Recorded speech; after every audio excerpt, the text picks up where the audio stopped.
Let me just give you a little background about some of the things I do. So I do run the Rockies Venture Fund, so I'm doing venture capital pretty much every day. I run Rockies Venture Club. Many of you know this organization. It's the oldest angel investing group in the country.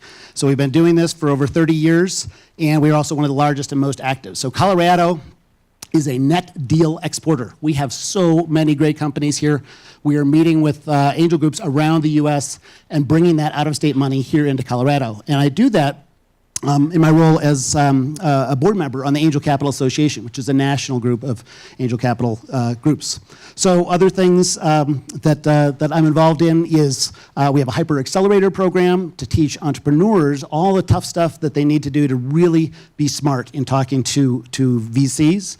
And then we've also got a angel accelerator program, and everybody thinks that angels and people who invest, they got all this money, they're so smart. Man, they need training as much, if not more, than any of the entrepreneurs. So we train the investors to make smart decisions. And it's not obvious. I just want to say, when we're looking at deals, if you ask any investor, they're going to tell you what they're looking for is something like this: team, team, team, and then a big market and a great product or service. So you can kind of see where this goes. And in fact, if you look at questions of valuation, when we value pre-revenue companies, these are companies with zero revenue, zero EBITDA, zero assets. We're multiplying that together and getting something like $3 million. And you're thinking, well, how does that math work? Well, this is just one of the 5 methodologies we use, but it's a weighted way of assessing companies. And as you can see, the weight for the team at 30% is the biggest part of what we look at for when we're making investments. There's a lot of ambiguity when you sort of doing the 5 whys, and you say, well, but what does that really mean? What really makes a great team? And this is where a lot of people start to crumble, and they go, oh, I know it when I see it, or and that's not very helpful advice either for budding angel investors or for entrepreneurs who want to know how to put together a successful team. And these are some of the things that we look for when we're looking at teams. Obviously, experience. If somebody has done it before, they're more likely to be successful doing it again. Grit, entrepreneurship's tough. Things are not going to go your way. Grit is what makes people stay. That's what we're looking for. Diversity in teams in terms of not just age, but gender, race, and skill sets. All of these different things are super important. Market awareness. One of the biggest risks we see is companies who are moving through a tech cycle. They're developing software, developing whatever they're doing, and they come to us to raise money pretty much to take it to market. And yet, they still have their heads in tech. But being aware of the market and what they really want, that's what makes companies successful, and that's probably the biggest risk we face. Future-oriented teams. Venture capital is a slow game. We write a check. We don't expect to see any money back for at least 5 years.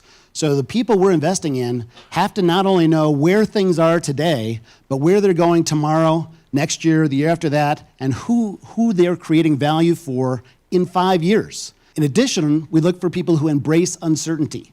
It's a huge red flag when I see somebody who puts a pro forma up on the slide and they give me 3 years. That takes me halfway to my exit. And then I'll ask them, well, how come you only did 3 years? Why didn't you do 5? And they're like, well, nobody can project out that far. I'm like, well, nobody can project for 3 years, right? I mean, the first year is your most wrong year of your pro forma. We like people who recognize that there's uncertainty and they embrace it. So they go do research, look at comps, and they make their own future instead of waiting for future to wash over them. Full team. So this is interesting. A lot of people are offended when we say, yeah, we look for quantitative team as well as qualitative. We want to know how many people are on the team. If it's one person, it's pretty much uninvestable. 2, 3, 4 is a standard Colorado startup team. But if you've got 7, 8, or 10, and you've got all of your key positions, your marketing, strategy, leadership, that makes you a much more investable team. Connections, you're starting off, you're working for global domination, you got to have connections, people who are going to help you make that happen. VC-backed experience. This is not one you see on a lot of lists, but when you work for a VC-backed company, you are working at the speed of light. You've got to be roughly doubling every year. And that kind of year-on-year growth is not something that you can get experience working for GE or IBM. And then exit experience. For us, it's all about the exit. This is what investors do. We give money and we hope to get it back. So somebody who understands how to create value for an acquirer, not just whoever uses their product, is somebody we're very interested in investing in. So execution is the key risk that we're looking at. And what are the psychologies that make people stop? So people who focus just on technology risk, That's a bad way of thinking. Or people who haven't understood how to get to a product market fit. That's that's a very limited way of thinking. So here's a list from CB Insights of the top 12 reasons that startups fail. And it's kind of funny, just whenever I see these things, the number 2 up here is ran out of cash. That's the only reason companies ever fail. All these other things, they keep doing it until they run out of cash, and then they fail. But here's some of the other things. We've got no market need. There are people who, 3 guys and a dog, work in a basement in Boulder, programming away for 2 years, creating this really cool thing. Nobody wants it. That's because people are thinking about tech, tech, tech, and not market, market, market. Not the right team is number 3. People who don't have the right mix, not the right experience, got out competed, pricing cost issues, poor product, lack of a business model, poor marketing, ignore customers, product missed time, lose focus, disharmony of team, investors, and pivot gone bad. If you look at all of those, it's really 2 things. All of those things are either about market or about team. So these are the things that go wrong. So these are the 2 places that we're going to spend the most time as investors looking at whether a deal is investable or not. At Rockies Venture Club, we have a 50-year gap between our youngest employee in mid-20s and our oldest in mid-70s. So we've got me, as a solid boomer. We've got a couple of good millennials, a Gen Z, and then certainly if Barbara is in the boomer, she's at the very beginning part of it. And we work together great. And I would be really afraid if I had a bunch of other 50-somethings as my team members. It would be really terrifying to make these really, really tough decisions because, you're going out and you're looking and you want to know how people of different ages, respond to products. Let's talk about billion-dollar valuations. Everybody's talking about unicorns in the startup world. This is where people make money in venture capital. So one of the things we're looking at is, when we look at the risks with having a young team, is scaling. And I've seen so many people who come to me with a pro forma and they're showing year 5 revenues of $1 billion, and they don't understand, A, that nobody has year 5 revenues of $1 billion, and that there's a qualitative as well as a quantitative difference between running a $50 million company, a $100 million company, or a $1 billion company. And I think when I talk to a lot of young CEOs, they think, yeah, we're going to get to 50, and then we're going to keep doing that, and then it's going to be 100, and then it's going to be 500. And it's kind of like riding a bicycle in first gear.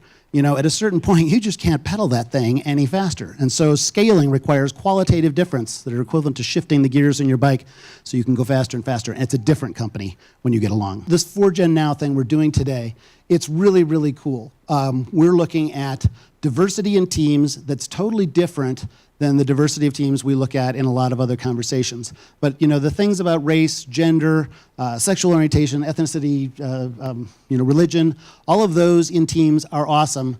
But it's really interesting to dive in deep for a full day talking about age diversity and how that impacts decision making and how we work. And it's clearly super important in this fast-moving venture capital world. So I'm going to leave you with just one thought about how we look at investments and what we're looking for. And people ask me, what do I look for when I'm looking at investments? And I showed you the team thing. That's not my answer. My answer is just one thing. It's the exit. And just about the exit. And this surprises a lot of people because a lot of people in Colorado are getting bad advice saying, oh, don't talk about the exit, don't think about the exit. But that's the main thing. And in fact, if you look at the 7 habits of highly successful people, habit number 2 is begin with the end in mind, right? So I photoshopped this up, highly effective startups. Begin with the end in mind. If you have clarity and know where you're going, and if you have the maturity and experience to know deeply within the industry where it's going, and all of the players and the gaps that they have, and how you can fill a gap as a startup, then that is what's going to make you investable, and that's what's going to make you successful as a VC-backed startup. So begin with the end in mind is how I will end today. Thank you.